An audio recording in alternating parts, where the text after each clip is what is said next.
Good morning students. Today we will discuss our chapter 9 animals growth and multiplication. जानवरों का विकास और गुणन. Now we start reading. Ranjan's grandfather has a pig farm. Ranjan के दादा के पास एक बड़ा खेत है. There are many animals in the farm. वहाँ पर बहुत सारे जानवर हैं. Last year when Ranjan visited the farm, he saw the cow with its calf. पिछले साल जब रंजन उस खेत पर गया तो उसने गाय और उसका बछड़ा देखा. Later in the poultry he noticed hens sitting on the eggs. बाद में मुर्गी फार्म में उसने यह देखा कि जो मुर्गी है वो अपने अंडे के ऊपर बैठी है. His grandfather told them that hens were sitting on the eggs so that young chicks can come out of them. उसके दादा ने उसको यह बताया कि जब मुर्गियां अपने अंडे पे बैठती हैं तो उनके अंडे सेने के बाद चिक्स बाहर निकल के उनके यंग वंस बाहर आते हैं. He further explained that animals give birth to their young ones either by laying eggs or giving birth to their babies directly. उन्होंने आगे उसकी व्याख्या करते हुए यह भी कहा कि जानवर अपने बच्चों को दो प्रकार से जन्म देते हैं. पहला अंडे देकर और दूसरा डायरेक्टली प्रत्यक्ष रूप से बच्चे को जन्म देकर. नेक्स्ट टॉपिक है रिप्रोडक्शन, प्रजनन. All living beings reproduce their own kind to maintain life on the earth. सभी जीवित वस्तुएं प्रजनन करती है अपने आप जैसा अपने प्रकार का अपनी लाइफ को अपनी जिंदगी को बनाए रखने के लिए पृथ्वी पर. And to replace their old and dying forms. और जो हमारी ओल्ड जो बूढ़े हो चुके हैं और डाइंग फॉर्म्स रूप्स जो बदलते रहते हैं. जैसे कि आपको पता है हमारे नियति क्या है कि बच्चा जन्म लेता है, जवान होता है, बूढ़ा होता है और मर जाता है. सेम क्या करते हैं हम, फिर कोई बेबी बर्थ लेता है. तो अपनी जैसी प्रजाति को जिंदा रखने के लिए हमें प्रजनन करने की ज़रूरत होती है. If they do not reproduce, अगर हम रिप्रोड्यूस ना करें, अगर वो रिप्रोड्यूस ना करे, प्रजनन ना करे, they will be disappear from the earth. हमें कोई मनुष्य पृथ्वी पर ना दिखाई देगा. The process by which living beings produce their own kinds is called reproduction. वह प्रक्रिया जिससे सभी जीव जंतु प्रजनन करते हैं अपनी तरह का अपनी प्रकार का, उसे हम प्रजनन कहते हैं. Reproduction is a whittle process for continuing life on the अर्थ. और प्रजनन एक जरूरी हमारी प्रक्रिया है अपनी जिंदगी को अपनी लाइफ को पृथ्वी पर बनाए रखने के लिए और लगातार जीवित रहने के लिए. अब नेक्स्ट टॉपिक है हाउ डू एनिमल्स रिप्रोड्यूस. जो एनिमल्स होते हैं जानवर वो कैसे प्रजनन करते हैं. All the animals do not reproduce in the same. सभी जानवर एक ही प्रकार से प्रजनन नहीं करते हैं. Some animals give birth to their young ones directly. कुछ ऐसे जानवर होते हैं जो अपने बच्चों को डायरेक्टली प्रत्यक्ष रूप से जन्म देते हैं. While some others lay eggs. लेकिन कुछ ऐसे होते हैं जो अंडे देकर उनको सेकर उनके बाहर निकलते हैं.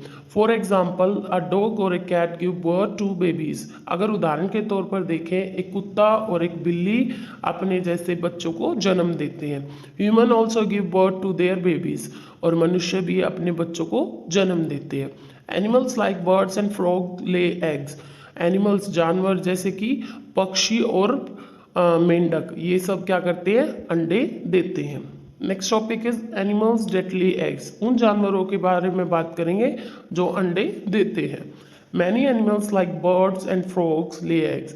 ज़्यादातर जानवर होते हैं, बहुत सारे ऐसे जानवर होते हैं जैसे कि पक्षी और मेंढक अंडे देते हैं.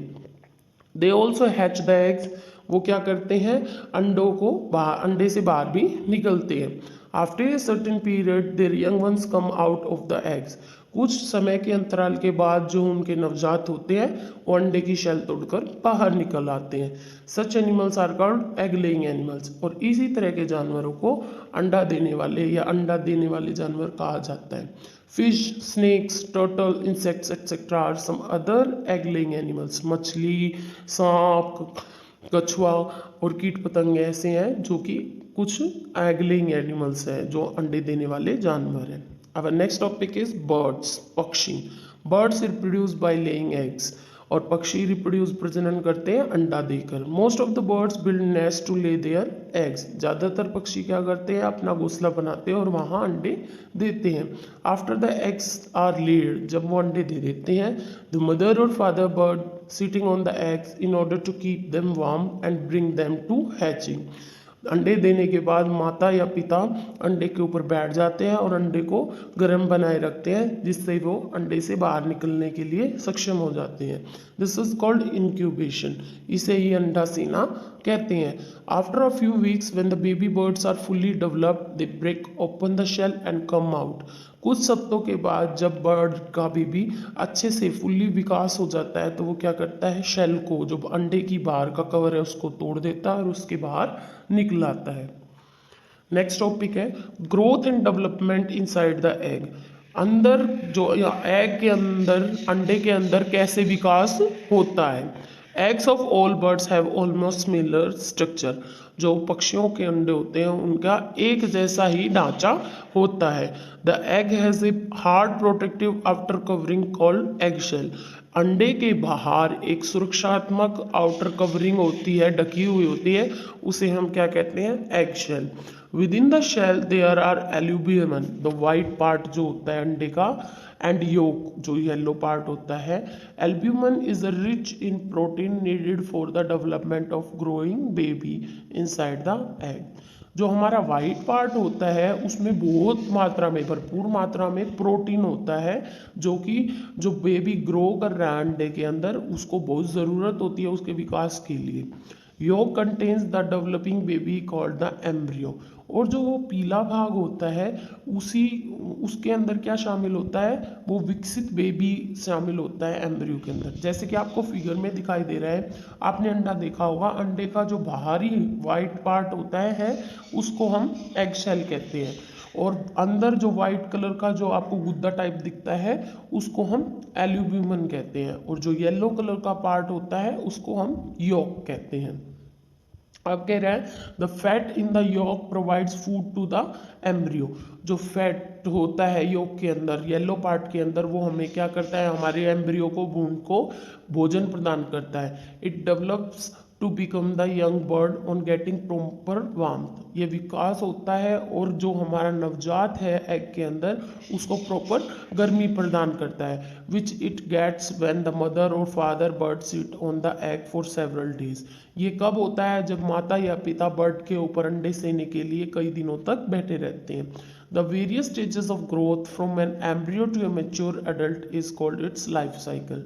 और बहुत सारी ऐसी स्टेजेस आई हैं विकास में, भ्रूण के विकास के, अंडे के भ्रूण के विकास में, और एक मैच्योर अडल्ट बनने के लिए उन सारी स्टेजेस को हम क्या कहते हैं, लाइफ साइकिल, जीवन चक्र। अब next topic some other egg laying animals. कुछ और ऐसे जानवर हैं जो अंडे देते हैं। कौन कौन से हैं, फ्रॉग, जो हमारा मेंढक होता है उसके बारे में हम बात करेंगे। A female frog lays 100 of eggs in water और एट ए वेट प्लेस। एक जो मादा मेंढक होती है वो हजारों की मात्रा में अंडे पानी में देती है या नमी वाली जगह पर देती है। The egg cluster called spawn. और जो एग का, हमारा जो एग का समूह होता है उसको हम स्पाउन कहते हैं। Develops into tadpole. और वो किस में विकास हो जाता है, टेडलपोल। टेडलपोल होते हैं फ्रॉग के नवजात। आफ्टर अ फ्यू वीक्स, कुछ हफ्तों के बाद, the tadpole change into young frog. और जो नवजात होते हैं मेंढक के, वो किस में बदल जाते हैं, एक यंग फ्रॉग में, वो पूरा डेवलप हो जाते हैं फ्रॉग के रूप में। Their legs grow and tail become shorter and finally disappears. उसके पैर ग्रोथ करने लग जाते हैं, विकास करने लग जाते हैं, और उसकी जो पूंछ होती है वो छोटी होती चली जाती है, और फाइनली और आखिर में क्या होती है, दिखाई नहीं देती। After some time the young frog grow into adult frog. कुछ समय के बाद जो हमारा नवजात मेंढक है वो एक पूरा मैच्योर अडल्ट फ्रॉग बन जाता है। The complete change from young frog to an adult frog is called metamorphic. और जो ये पूरा कंप्लीट, पूरी तरह से जो बदलाव हुआ है एक नवजात फ्रॉग से एक अडल्ट फ्रॉग बनने में, उस पूरी प्रक्रिया को हम क्या कहते हैं, मेटामॉर्फिस। और मेटामॉर्फिस क्या आती है, रूपांतरण, मतलब उसने अपना रूप चेंज किया है। अब आप फिगर में देखिए, आपको पहले एग दिखेंगे, फ्रॉग ने एग दिए, एग देने के बाद थोड़े दिन बाद क्या हुआ, टेडलपोल ने रूप लिया। टेडलपोल ने कैसा रूप लिया, उसकी पूंछ भी दिखाई दे रही है आपको। उसके बाद वो क्या करता है, थोड़े दिन के बाद उसकी लेग्स डेवलप होती हैं।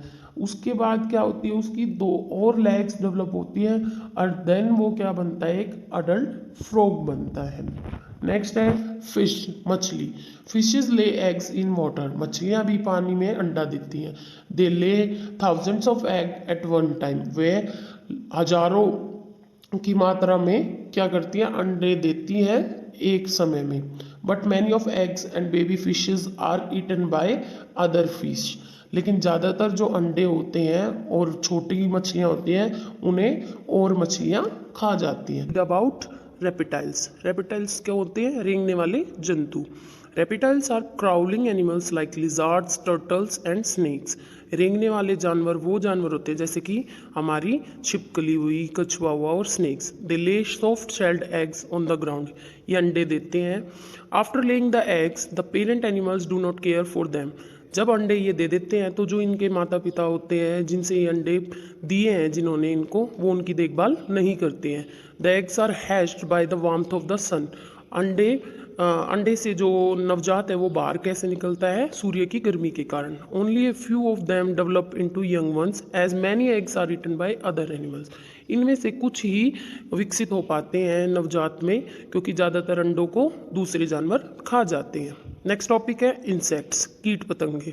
All insects reproduce by laying eggs, जितने भी कीट पतंगे हैं उनका प्रजनन अंडे देने से होता है। During their growth the young ones keep shedding off outer covering और skin of their body and gradually develop into adult insects, जब उनकी ग्रोथ विकसित होती रहती है तो वो क्या करते हैं, जो अपनी स्किन है उसको निकाल देते हैं, जो कवरिंग है उनकी स्किन जिससे वो ढके हुए हैं स्केल्स से, उनको उतार देते हैं।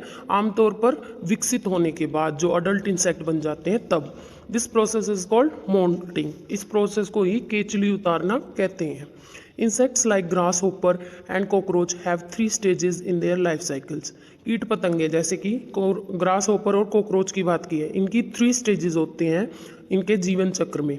After hatching from the egg, जब वे अंडे से बाहर निकलते हैं, the young one looks like the adult, जो नवजात होता है वो अडल्ट की तरह ही दिखाई देता है। बट इट इज़ विंगलेस, लेकिन वह उसके क्या है, पंख नहीं होते हैं। इट इज़ कॉल्ड नीफ, उसे नीफ कहा जाता है। It becomes an adult after shedding of its outer skin several time, वह तब अडल्ट बनता है जब वो अपनी स्किन को कई बार कई टाइम में उतारता है। इंसेक्ट्स लाइक बटरफ्लाई और house fly undergo 4 stages of growth and development. अब हम कीट पतंगे बात कर रहे हैं तितली की और मक्खी की, उनकी 4 स्टेजेस होती हैं डेवलपमेंट की, विकसित की, ग्रो होने की। The young one that hatches from the egg look like a worm, जो उनका नवजात होता है जो अंडे से बाहर निकलता है वो कैसा दिखाई देता है, कीड़े की तरह दिखाई देता है। It is called a larva, उसे हम लार्वा कहते हैं। The larva of butterfly is called caterpillar, और बटरफ्लाई में जो हमारी तितली होती है उसके लार्वे को हम कैटरपिलर कहते हैं। And that of a house fly is called a maggot, और हाउस फ्लाई के लार्वा को हम मैगोट कहते हैं। The larva feeds and grows rapidly, जो लार्वा होता है वो खाना जल्दी से खाता है और ग्रो भी जल्दी से होता है। आफ्टर सम टाइम, कुछ समय बाद, it stop eating and makes a covering for itself, वह थोड़े समय के बाद क्या करता है, ईटिंग को स्टॉप कर देता है, खाना बंद कर देता है और अपने लिए कवरिंग करना स्टार्ट करता है। It is now called pupa, उसे प्यूपा कहा जाता है। Inside the caterpillar keeps on changing, और जो कैटरपिलर जो लार्वा है हमारा तितली का, वो क्या होता है, चेंजिंग होता रहता है। इन फ्यू वीक्स, कुछ हफ्तों बाद, the pupa burst open and adult butterfly comes out, कुछ हफ्तों बाद क्या होता है, जो प्यूपा है वो बर्स्ट फट के बाहर निकलता है और एक अडल्ट तितली के रूप में बाहर निकलता है। Now we do concept check questions, fill in the blanks. First है, dash is necessary for maintaining life on the earth, क्या ज़रूरत है अब पृथ्वी पर अपनी लाइफ जिंदगी बनाए रखने के लिए, रिप्रोडक्शन, प्रजनन की ज़रूरत होती है। सेकंड है, the developing baby inside the dash is called dash, जो डेवलपिंग विकसित बेबी है किसके अंदर, एग के अंदर, वो उसको क्या कहते हैं, एम्ब्रियो, भ्रूण कहते हैं उन्हें। थर्ड है, फ्रॉग्स ले thousands of eggs in A cluster called dash, जो मेंढक होता है वो हजारों की मात्रा में अंडे देता है समूह में, उसे क्या कहा जाता है, उसे स्पाउन कहा जाता है। Dash have dry skin covered with the scale, किसकी रूखी स्किन होती है जिसके ऊपर स्केल होते हैं, तो सभी रेप्टाइल्स की ड्राई स्किन होती है, रेंगने वाले जंतुओं की। The wingless baby insect is called dash, जिस बेबी के इंसेक्ट के पंख नहीं होते उसे क्या कहा जाता है? निफ, उसे निफ कहा जाता है। Now topic start, animals that give birth to their babies. आज हम पढ़ेंगे कि उन जानवरों के बारे में जो अपने बच्चों को, नवजातों को जन्म देते हैं। Now we start. Some animals such as dogs, cat, monkeys, tigers, cow, elephants, horses and humans give birth to young ones. कुछ जानवर हैं जैसे कि कुत्ता, बिल्ली, बंदर, टाइगर हुआ, गाय, हाथी, घोड़ा और ह्यूमन, मनुष्य, सभी क्या करते हैं? बर्थ देते हैं नवजातों को। Such animals are called mammals. इन्हें ही हम मैमल्स कहते हैं, स्तनधारी जानवर कहते हैं। In mammals the baby forms and develops inside the mother's body. स्तनधारियों में बेबी के रूप लेता है, विकसित होता है माँ के अंदर, माँ के पेट के अंदर।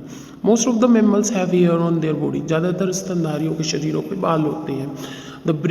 There brain and sense organs are well developed. उनका दिमाग और उनकी जो सेंस ऑर्गन्स होते हैं, जैसे कि हमारी आइज से 5 सेंस ऑर्गन्स होते हैं ना हमारे, वो सभी अच्छे से विकसित हुए होते हैं। They are warm blooded animals. ये गर्म खून वाले जानवर होते हैं। Their body temperature remains almost constant. और उनका जो शरीर का तापमान है वो सामान्य है, कांस्टेंट, सामान्य, हर वक्त मोस्ट प्रोबेबली सामान्य ही बना रहता है। Most mammals live on the land and breathe through lungs. ज़्यादातर जो स्तनधारी होते हैं वो भूमि पर रहते हैं और फेफड़ों की सहायता से सांस लेते हैं।